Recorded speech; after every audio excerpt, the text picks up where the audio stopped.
Bonjour à toi et bienvenue dans l'enrichissement de la médiathèque de l'Université de la Présence.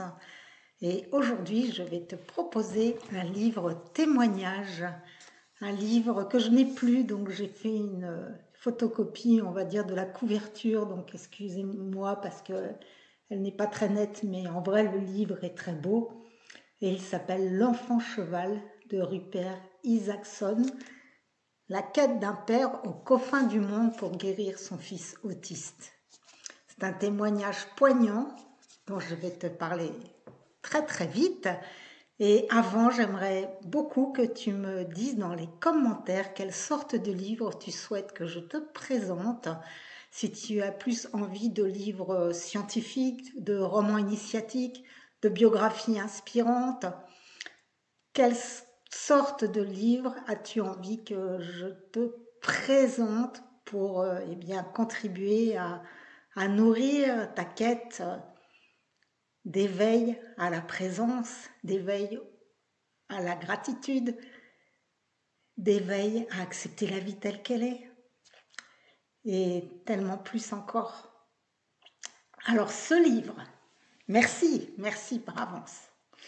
Donc ce livre, L'enfant cheval, a été écrit en 2009 par un papa qui est à la fois d'origine sud-africaine, anglaise, américaine et qui avait un enfant gravement autiste, un enfant qui faisait caca debout jusqu'à l'âge de 5-6 ans, un enfant qui hurlait en permanence, un enfant qui n'avait pas de contact affectif direct avec ses parents, un couple désemparé, des médecins incapables de soulager leur fils et toute la famille parce que leur couple commençait à être aussi bien fatigué de ne pas pouvoir sortir ensemble, de ne pas pouvoir prendre une babysitter. Donc on imagine qu'ils étaient vraiment un peu au bout du bout de leur courage, leur résilience. Et ce papa était un cavalier. Et il a remarqué que son fils, le seul moment où il était calme, c'était quand il le mettait devant lui sur son cheval. Et il a remarqué qu'il avait un amour infini pour les chevaux. Et de là a germé un projet fou que sa femme a eu du mal à accepter, qui a été d'emmener son fils en Mongolie, puisqu'en Mongolie, c'est un peuple qui vraiment se dédie à l'amour des chevaux et surtout vit encore avec eux en symbiose. Et c'est vraiment voilà, le peuple des chevaux. Et également là-bas, c'est un peuple de chamans. Et sa femme lui disait, mais t'es complètement fou, on ne peut pas prendre l'avion, ça va être l'enfer. Enfin, voilà. Beaucoup de difficultés pour se faire un si long voyage avec un enfant aussi compliqué. Mais ils partent. Alors vous imaginez bien qu'arrivé à l'aéroport en Mongolie, il n'est pas écrit panneau indicateur chaman qui guérit les enfants autistes. Il a fallu les rencontrer, les trouver au fin fond de la steppe. Et c'est tout ce chemin initiatique fait de synchronicité, fait de difficultés. C'est un chemin de héros. Hein. Le chemin de héros, il y a une situation initiale, il y a des difficultés que l'on parvient à surmonter et en général, une fin heureuse.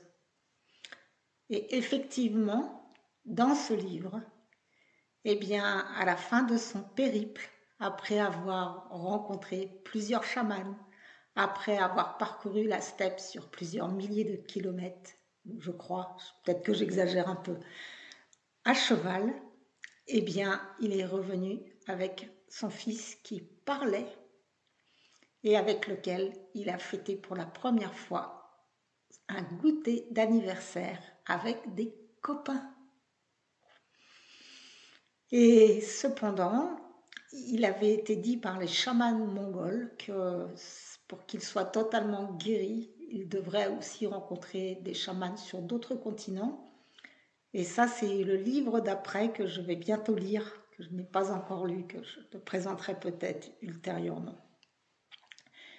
Et ce livre, même si je te raconte la fin, ça vaut vraiment l'envie de le lire, puisque c'est tout un parcours qui va te faire aller à la rencontre de l'autisme, à la rencontre de chamans, et à la rencontre aussi du fait que ces enfants différents, mais ils étaient reconnus comme un chaman lui-même par les Mongols.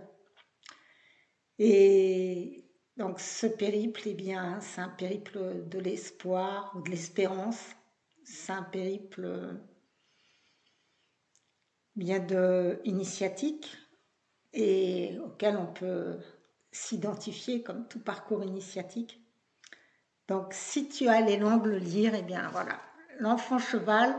En plus, les livres précédents que je t'ai présentés étaient un peu coûteux. Celui-ci, on le trouve facilement d'occasion. Je l'ai vu passer à moins de 4 euros, bon, plus les frais de port. C'est très raisonnable et tu peux faire un beau voyage avec eux. Donc merci, merci, merci à toi pour ta présence et vraiment merci de m'indiquer, toi, quels sont les ouvrages éventuellement que tu auras envie que je présente et surtout de quelle famille. Et merci de liker cette vidéo si elle t'a plu et de la partager. À très vite.